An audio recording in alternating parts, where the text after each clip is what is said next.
এখন পর্যন্ত ইউরোপিয়ান প্রবাসীদের জন্য একমাত্র আশার দেশ ছিল পর্তুগাল। তবে শেষ পর্যন্ত সেই রাস্তাটাও বন্ধ হয়ে গেল, অর্থাৎ পর্তুগালের সরকার ঘোষণা করে দিছে সে আর এখন থেকে কোনো অবৈধ প্রবাসী কিংবা সেনজেন ভিসায় ইউরোপের যে কোনো দেশ থেকে আসা মানুষকে আর বৈধতা দিবে না।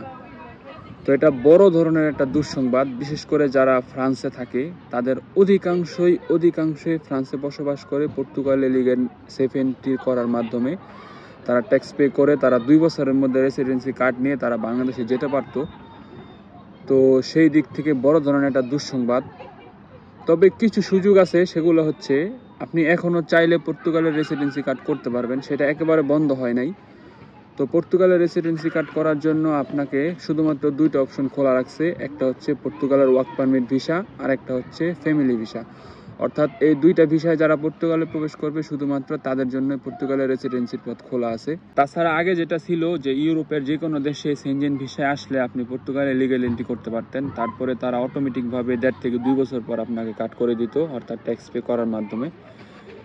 তাছাড়া আরেকটা অপশন ছিল, আপনি যদি একেবারে বৈধ না হয়ে সেনজেন ভিসা ছাড়া যদি অবৈধভাবেও পর্তুগালে কোনোভাবে প্রবেশ করতে পারতেন, অথবা অন্য কোনো দেশ থেকে আপনি আপনার পাসপোর্টের ফটোকপি সেন্ড করে কারো মাধ্যমে যদি এন্ট্রি করিয়ে রাখতে পারতেন, তো সেই ক্ষেত্রে তারা আপনাকে রেসিডেন্সি পারমিট দিয়ে দিত।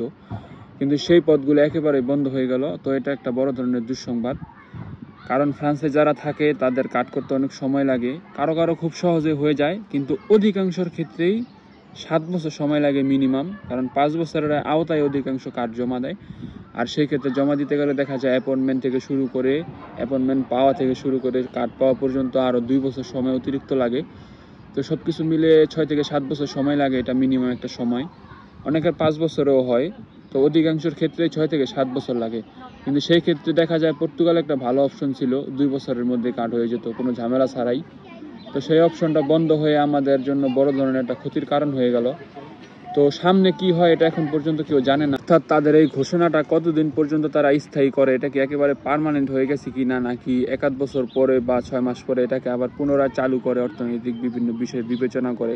তো সেটা সেই দেশের সরকারই সবচেয়ে ভালো জানে। তো নতুন আপডেট পাওয়ার জন্য অবশ্যই আমার সাথে থাকবেন। সবাই ভালো থাকেন, সুস্থ থাকেন। আসসালামু আলাইকুম।